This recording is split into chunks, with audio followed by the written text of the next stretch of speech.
오늘 하나님의 말씀은 마태복음 24장 30절과 31절 말씀입니다. 마태복음 24장 30절, 31절 두 절만 같이 한 목소리로 읽겠습니다.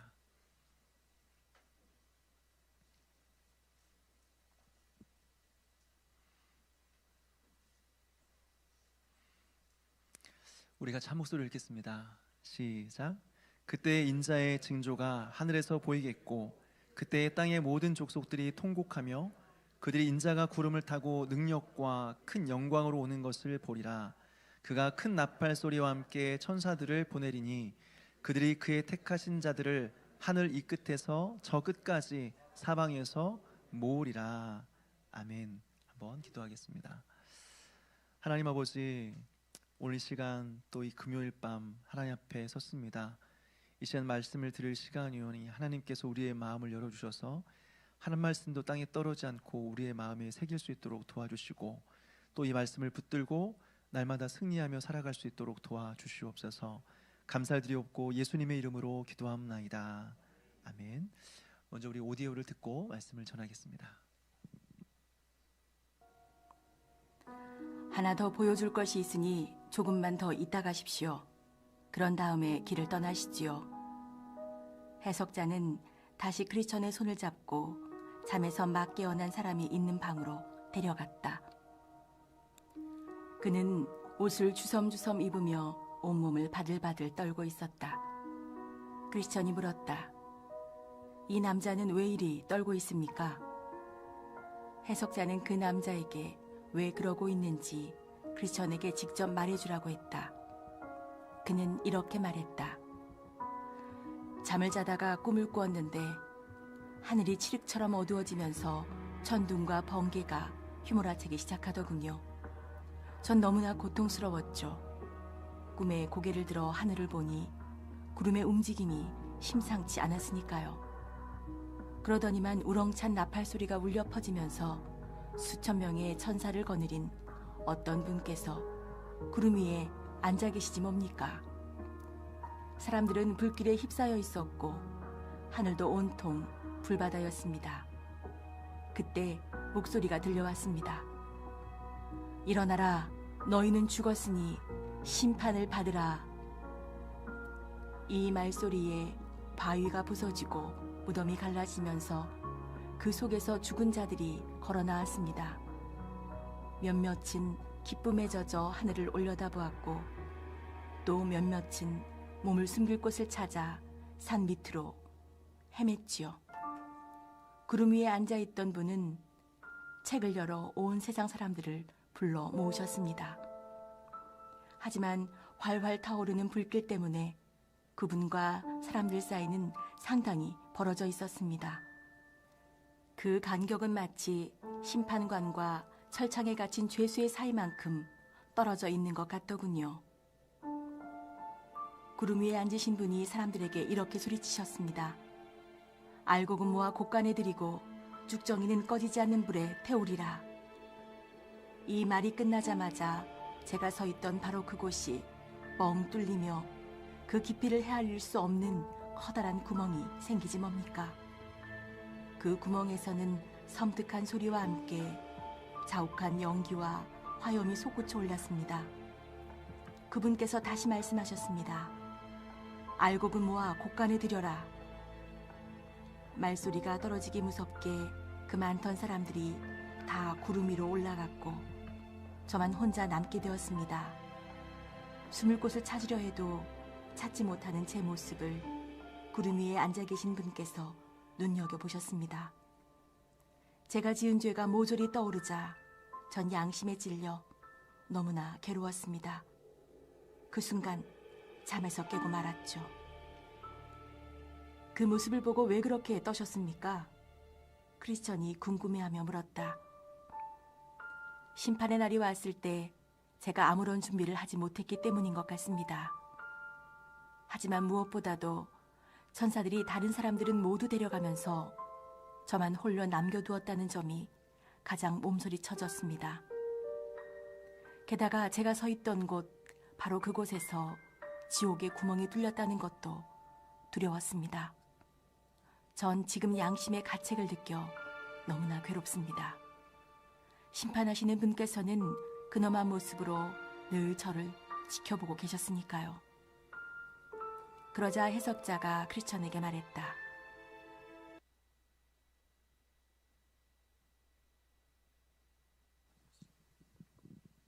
네.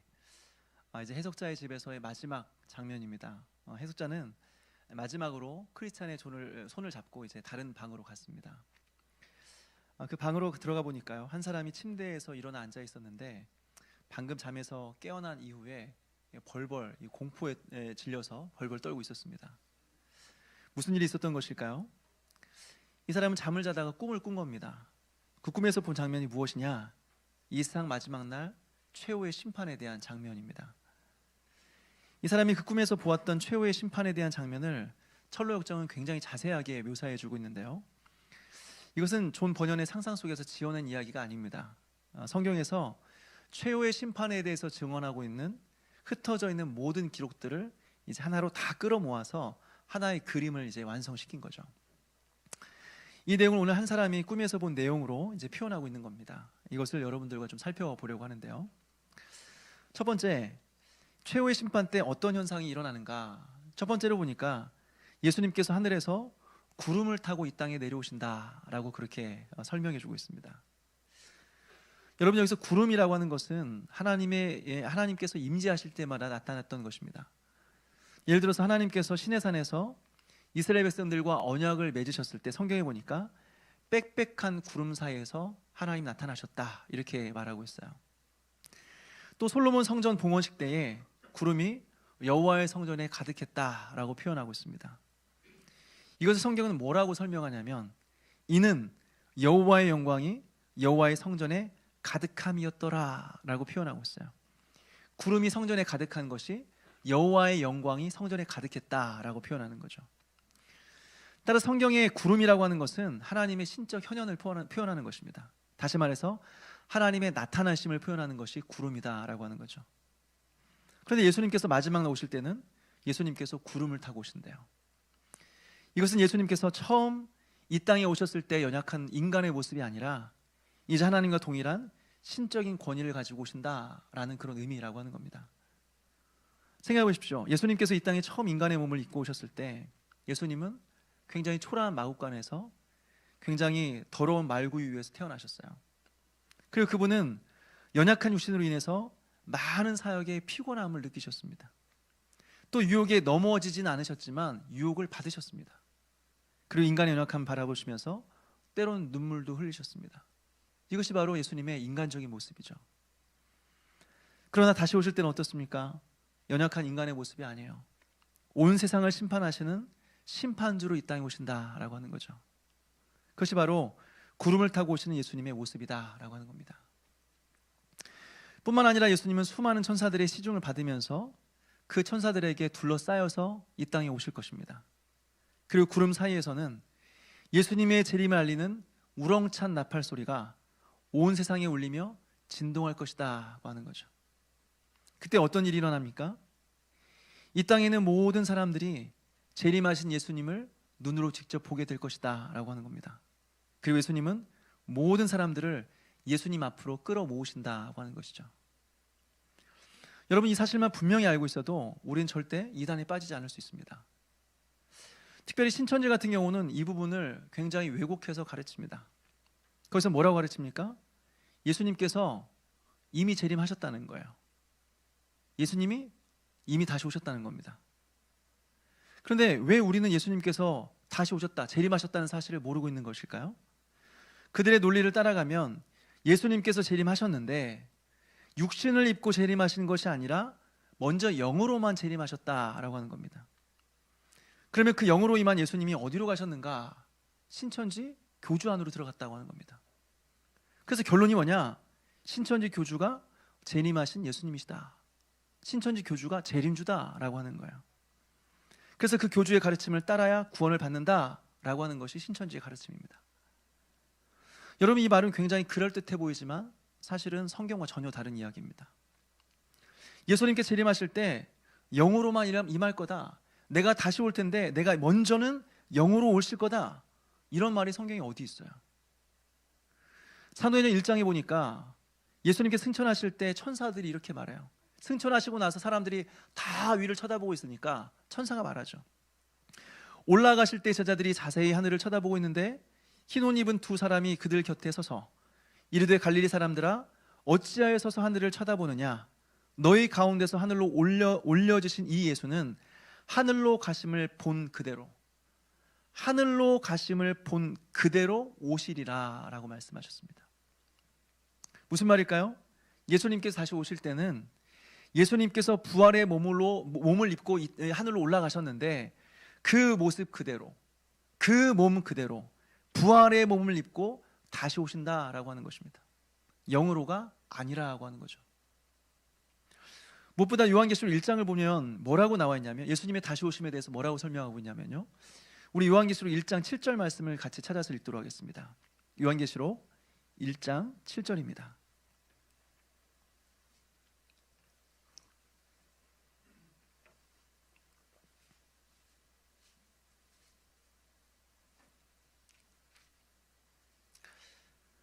우리 같이 읽겠습니다. 시작. 볼지어다 그가 구름을 타고 오시리라.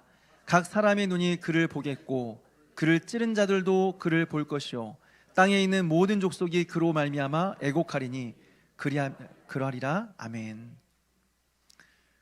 뭐라고 기록되어 있냐면 예수님께서 구름을 타고 다시 오실 텐데 각 사람이 그를 보겠다라고 하는 것입니다. 각 사람의 눈이 그를 보겠다라고 분명히 말하고 있어요. 믿는 자들뿐만 아니라 믿지 않은 자들까지, 예수 그리스도를 믿고 구원받은 자들뿐만 아니라 구원받지 못하고 그를 찌른 자들까지 예수님을 볼 것이다 라고 하는 거예요. 다시 말해서 이 땅에 있는 모든 사람들이 재림하시는 예수님을 눈으로 볼 것이다 라고 말하고 있어요. 그런데 예수님께서 영으로 임하셨다, 어떤 사람들은 아는데 나는 그 사실을 알지 못한다, 이건 거짓말이에요. 예수님은 모든 사람들이 볼 수 있도록 육신을 입고 이 땅에 오시는 것입니다. 그리고 모든 사람들이 알 수 있도록, 모르는 사람이 없도록 온 세상에 나팔을 울려서 이 땅에 있는 모든 사람들을 주님 앞으로 이끄실 거예요. 이것이 이 세상 마지막 때의 모습이다라고 하는 것을 성경은 가르쳐 줍니다. 두 번째로 마지막 날, 그때 모든 사람들이 부활할 것이다 라는 사실을 가르쳐 주고 있어요. 오늘 철로역정에 보니까 예수님께서 이 땅에 있는 사람들을 부릅니다. 말씀하시죠. 일어나라 너희 죽은 자들아, 깨어서 일어나 심판을 받으러 올라와라, 이렇게 말씀하십니다. 이때 우리는 어떤 모습으로 예수님 앞에 서게 될까요? 지난번 주일 예배 때 한번 설명을 한 적이 있는데요, 사람이 죽으면 영혼과 육체가 분리가 됩니다. 영혼과 육체의 분리를 죽음이라고 우리는 말합니다. 그러면 인간이 죽게 되면 영혼과 육체가 분리되는데 그 영혼은 어디로 갑니까? 하늘로 올라가겠죠. 그리고 지난번에 말씀드렸던 것처럼 음부 아니면 낙원에 가게 될 겁니다. 그러면 우리의 육신은 어떻게 될까요? 이 육신은 땅으로 가는 거죠. 땅으로 가서 흙으로 돌아가는 거죠. 그런데 예수님이 오시면 어떻게 될까요? 하늘로 올라간 우리의 영혼이 이 땅에서 입고 있었던 우리의 육신을 다시 입는 겁니다. 우리 부모님은 화장을 하셨는데 어떻게 해야 됩니까? 걱정하지 마십시오. 어차피 시간이 지나면 화장을 했던, 매장을 했던 우리의 육신은 부패하여 흙으로 돌아가는 것입니다. 근데 마지막 때는 어떻게 되느냐? 흙으로 돌아간 우리 자신이 이제 우리의 영혼이 흙으로 돌아간 몸을 입게 된다고 하는 거예요. 그리고 그 몸이 부활의 몸으로 호련히 변화되는 거죠. 그런데 만약 우리가 살아있을 때 예수님께서 다시 오시면 어떻게 될까요? 죽지 않고 우리의 몸이 땅에 묻히지 않았는데 우리가 살아있는 동안에 예수님께서 오시면 어떻게 될까요? 우리가 입고 있는 몸 그대로, 우리가 살아있는 몸 그대로 호련히 변화되게 되는 것입니다. 여러분, 이것을 우리는 부활이라고 합니다. 이 땅에서 입고 있었던 연약한 육신의 몸을 벗어버리고 예수님께서 부활하셨을 때 입었을 그 몸을 입는 것, 이것이 바로 부활이다라고 하는 거예요. 따라서 부활은 이 세상 마지막 때에 예수님께서 다시 오셨을 그때에, 재림의 때 이루어진다라고 하는 거죠. 이것은 믿는 자들만이 아니라 불신자들에게도 동일하게 일어납니다. 믿는 자들만 부활한 게 아니라 불신자들도, 예수님을 안 믿는 자들도 동일하게 부활할 것입니다. 그래서 마지막 때에는 모두가 다 부활의 몸을 입고 예수님 앞에 서게 된다라는 사실을 우린 또 한 가지 또 깨닫게 되는 거죠. 또 세 번째로 알 수 있는 것은 마지막 날 최후의 심판 때 우리가 주님 앞에 섰을 때 그 주님 앞에는 두 권의 책이 놓여 있다라는 사실을 우리는 알게 됩니다. 한 권은 어떤 책일까요? 우리가 이 땅을 살아가면서 행하였던 모든 내용이 기록된 행위책이 놓여 있습니다. 그리고 다른 쪽에는 어떤 책이 있을까요? 이 땅에서 예수님을 믿고 구원받아서 영원한 생명을 받기로 예정된 신자들의 이름이 기록된 생명책이라고 하는 겁니다. 바로 행위책과 생명책, 이 두 권이 마지막 날 예수님의 앞에 놓여 있게 되는 것입니다.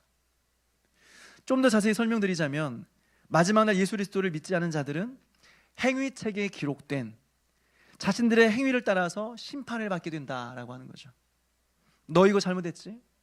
네가 이 땅에 살아있을 동안에 너 불순종했지? 거짓말했지? 미워하고 선을 베풀지 않고 이기적인 삶을 살았지? 게으르게 살았지? 그러니까 너는 지옥, 이겁니다. 그런데 예수님 믿고 구원받은 자들은 어떻게 될까요? 예수님은 행위책이 아니라 그 옆에 놓여있는 생명책을 들고 그 안에 기록된 우리의 이름을 확인하실 겁니다. 그럼 우리가 이 땅에서 어떤 삶을 살았든지 우리의 배경이 어떠하든지 상관없이 그 생명책에서 우리의 이름을 확인하고는 우리의 이름을 발견했을 때 너는 천국이라고 말하는 거죠. 이것이 바로 생명책과 행위책을 따라서 마지막 날 예수님께서 심판하시는 장면이다라고 하는 거예요. 제가 예전에 한 결혼식에 참석한 적이 있는데요, 신라 호텔에서 하는 결혼식에 참석을 한 적이 있습니다. 여러분, 신라 호텔 하면 얼마나 고급스럽고 비싼 곳입니까? 태어나서 처음 가봤는데 굉장히 떨렸습니다. 주차를 하고 입구에 들어서는데 잘 차려입으신 분이 저를 앞에서 멈춰 세웠습니다. 그리고는 저의 이름을 물어봤어요. 제 이름 말했습니다. 저는 박재현입니다 말했어요. 그러니까 그 책에서 제 이름을 확인하고는 그제서야 저를 이렇게 안으로 들여 보내주더라고요. 안으로 들어가니까 그 결혼식장 안에는 꽃으로 데코를 했는데 그 데코한 꽃값만 1억 5천만 원이랍니다. 데코를 이렇게 꾸몄는데 꽃값만 1억 5천만 원이래요. 그리고 결혼식이 끝나고 나오는 식사가 한 끼 25만 원이래요. 태어나서 그런 호화로운 결혼식은 제 처음이었습니다. 근데 거기에 아무나 갈 수 있는 게 아니라 초대받은 사람만 들어갈 수 있는 거예요. 저 같은 경우는 거기에 초대해 주신 그분이 딱 20명만 초대하기로 되어 있었대요. 그 중에 한 명을 저를 초대해 준 거죠. 목사니까요. 네. 그래서 어떻게 해요? 들어갈 때 다른 것을 확인하지 않았습니다. 직업이 뭡니까? 연봉이 어떻게 됩니까? 타는 차의 종류가 어떻습니까? 당신이 여기에 들어갈 수 있는 자격이 있습니까? 물어보지 않고 딱 하나, 당신의 이름이 뭡니까? 라는 것을 물어보고 이름을 말하니까 그 앞에 놓인 책에서 저의 이름을 확인하고 바로 결혼식 안으로 들여보내줬다라고 하는 겁니다. 근데 만약 거기에 제 이름이 없었다면 어떻게 됐을까요? 저는 그 안에 들어갈 수 없었고 그 맛있는 호텔 식사를 먹지 못했겠죠. 여러분, 마지막 때가 이렇다는 것입니다. 마지막 때에 불신자들은 그들의 행위에 따라서 심판을 받는 겁니다. 그래서 신자들은요, 다른 거 보지 않습니다. 어떻게 살았는지, 뭐하며 살았는지, 직업이 뭐였는지, 그 다음에 몇 평에 살았는지, 돈을 얼마 벌었는지 보지 않는다는 거예요. 생명책에 기록된 이름만 있으면, 그 생명책에 이름만 기록되어 있으면 그 이름을 보고 그냥 들여보내준다는 거예요. 이것이 마지막 날 심판 때 이루어진 일이다 하는 거죠. 우리 예수님께서는 생명책에 기록된 우리의 이름을 보시고 우리를 천국으로 인도하신다라고 하는 거예요. 그것이 마지막 때의 모습입니다. 또 네 번째는요, 수많은 사람들이 둘 중에 하나로 분류가 된다. 수많은 사람들이 있는데 여러 분류가 아니라 딱 두 종류의 사람들로 분류가 된다라고 하는 겁니다. 우리가 신앙생활하면서 항상 기억해야 될 것은요, 신앙에 있어서 중간이 없다는 거예요. 중간이 없다. 예수님 마지막 때에 정확히 두 부류로 사람들을 나누십니다. 그리고 말씀하시죠. 가라지와 쭉정이는 모두 거두어 들여 불못에 던지어라. 그리고 반대편에 있는 사람들을 향하여 말씀하시는 거죠. 알곡은 곳간에 모여들여라. 두 개밖에 없는 겁니다. 사랑하는 여러분, 사실 이것이 예수님께서 이 땅에 오신 목적이에요. 예수님께서 육신의 몸을 입고 이 땅에 오셨을 때도 계속해서 알곡과 가라지를 나누셨습니다. 마지막 때뿐만 아니라 예수님께서 인간의 몸을 입고 이 땅에 오셨을 때도 계속해서 알곡과 가라지를 나누신 거예요. 새벽 기도회 때 계속 우리가 누가복음 말씀을 살펴보고 있는데요, 예수님께서 이 땅에 오신 목적을 누가복음에서 뭐라고 말하고 있냐면, 우리 누가복음 12장 51절을 한번 찾아볼까요? 누가복음 12장 51절 말씀을 찾아서 함께 읽어보도록 하겠습니다.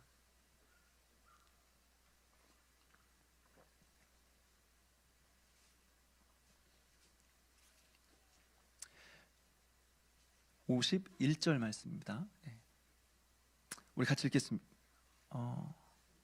52절 말씀입니다. 제가 착각한 것 같습니다. 누가복음 11장 52절. 아니, 왜 이렇게 내용이 다르죠? 12장 51절입니다. 내용이 달라서 깜짝 놀랐습니다. 우리 성경책 보고 읽죠. 우리 누가복음 12장 51절 시작. 내가 세상에 화평을 주려고 온 줄로 아느냐? 내가 너희에게 이르노니 아니라 도리어 분쟁하게 하려 함이로라. 내가 너희에게 화평을 주러 온 게 아니라 분쟁하게 하려고 했대요. 그래서 예수님이 가시는 곳마다 실제로 분쟁이 일어났습니다. 분열이 일어났습니다. 예수님 편에서 예수님을 따르는 사람이 있는 반면에 항상 예수님이 뭔가를 행하실 때마다, 예수님이 가르치실 때마다 반감을 갖고 예수님을 향하여서 비난하는 사람들이 항상 있었다고 하는 것이죠. 여러분, 이것은요, 지금도 이 교회 안에서 일어나고 있는 일입니다. 교회 안에서 하나님의 말씀이 희미하게 선포가 되면 우리 모두는 다 친구들입니다. 우리 모두는 다 한 가족일 수 있습니다. 그런데 하나님의 말씀이 선명하게 선포가 되면, 하나님의 말씀이 정확하고 선명하게 선포가 되면 선포될수록 이상하게도 분열이 일어나기 시작합니다. 말씀 앞에서 자신을 깨뜨리며 그 말씀 앞에 반응하는 사람들이 있는 반면에, 반대로 그 말씀 앞에서 불편해하는 사람들이 생기기 시작하는 거예요. 신앙생활을 꼭 이렇게 해야 됩니까? 이렇게 어렵게만 해야 신앙생활입니까? 이렇게만 해야 천국 가는 겁니까? 차라리 예수 안 믿는 게 낫지. 너무 힘드네요. 분열이 일어나기 시작하는 것입니다. 여러분, 이것은 이상한 일이 아니에요. 교회라고 한다면 이러한 분열은 반드시 일어나야 되는 겁니다. 그렇지 않으면 그 교회는 사실 잠들어 있는 겁니다. 교회로서의 기능이 상실된 겁니다. 마비된 겁니다. 교회 안에선 진리로 말미암아 언제나 분열이 일어나야 되는 겁니다. 그래서 진리편에 선 사람과 진리 반대편에 있는 사람이 명확하게 구분되어야 되는 겁니다. 이게 정상적인 교회 모습이다라고 하는 거죠.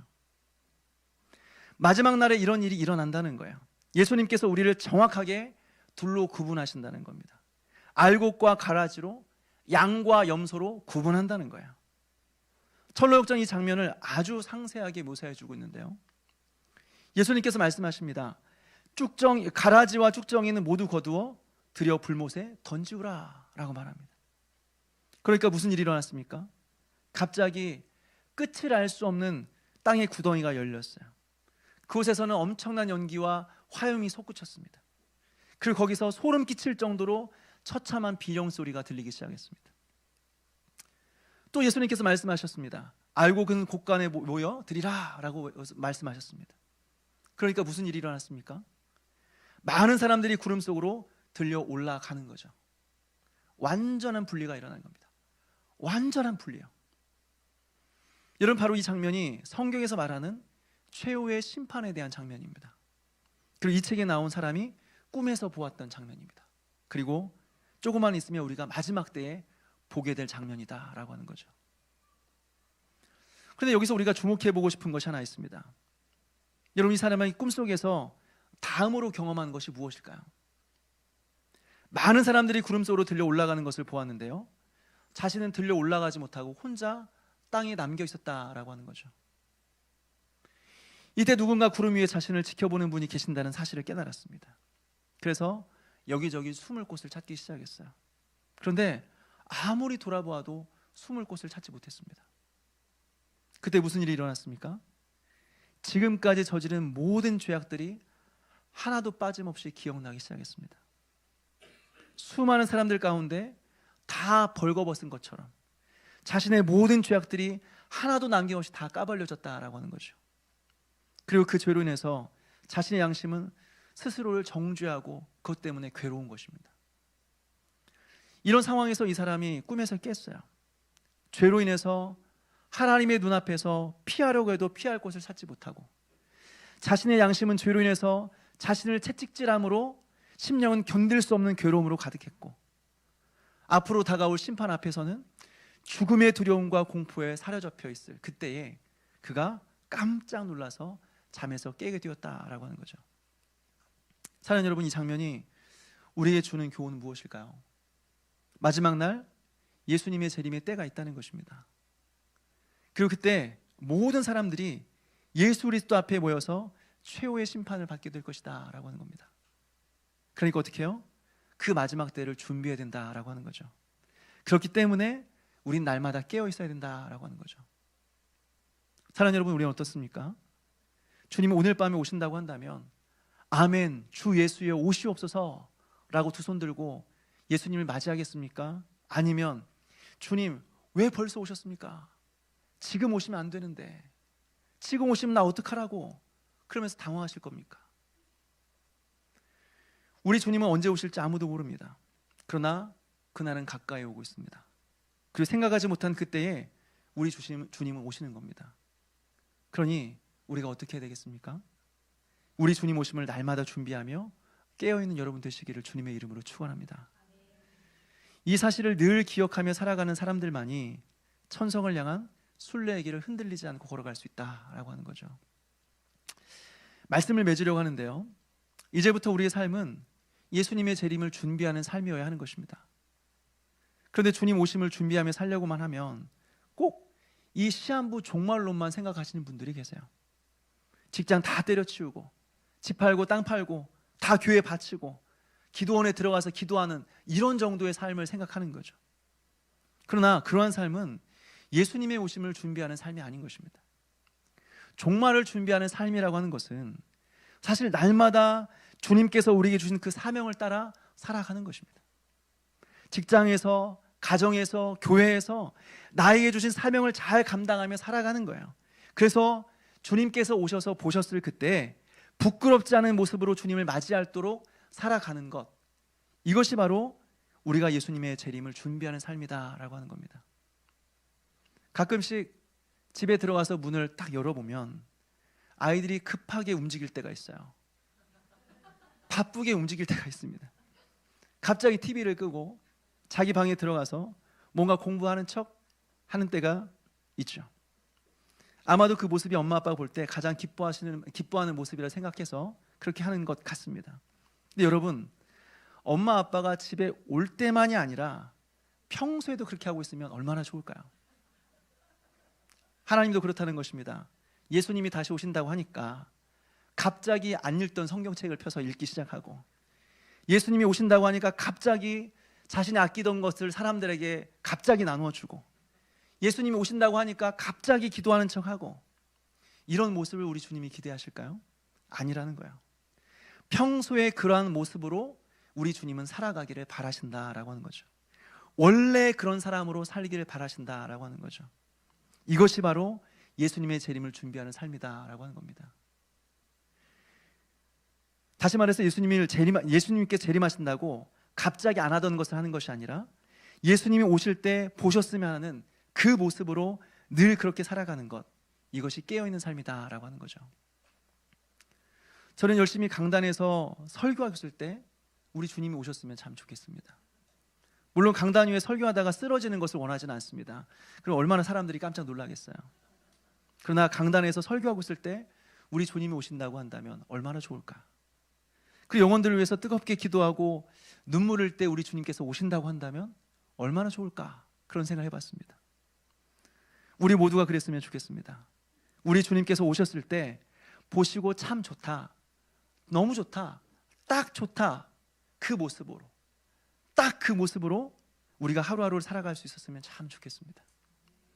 사랑하는 여러분, 여러분은 어떤 모습으로 있을 때 우리 주님이 오셨으면 좋겠습니까? 어떤 사람들은 뜨겁게 기도하는 모습으로, 어떤 사람들은 뜨겁게 영혼들을 가르치고 섬기는 모습으로, 또 어떤 사람들은 가정에서 가족과 함께 예배드리는 모습 가운데, 또 어떤 사람들은 길거리에 전도하는 모습으로 우리 주님을 배웁기를 바랄 것입니다. 바로 그 모습 그대로 딱 그 모습으로 살아가는 것, 이것이 바로 다시 오실 예수님을 맞이할 준비라는 삶을 살아가는 것이다 라고 하는 거죠. 사랑하는 여러분, 우리 주님은 곧 오십니다. 그런데 지금 우리가 마음을 쏟고 그리고 목숨을 걸고 살아가는 것들이 과연 우리 주님께서 오시는 것을 준비하는 삶인가? 우리가 지금 애를 쓰면서 시간을 허비하며 마음을 쏟는 것들이 우리 주님을 맞이하기 위하여 준비하고 있는 것들인가 생각해 보았으면 좋겠어요. 사소한 것들, 잠시 있다 사라질 것들에 우리가 목숨 걸고 우리의 마음과 정신을 쏟으며 살아가지 않았으면 좋겠습니다. 사랑하는 여러분, 오늘 하루 우리에게 주어진 일을 잘 감당하면서 주님께서 보셨을 때 딱 좋다 하는 그 모습으로 주님 오시는 그날까지 하루하루 믿음으로 살아가는 그런 저와 여러분 되시기를 주님의 이름으로 축원합니다.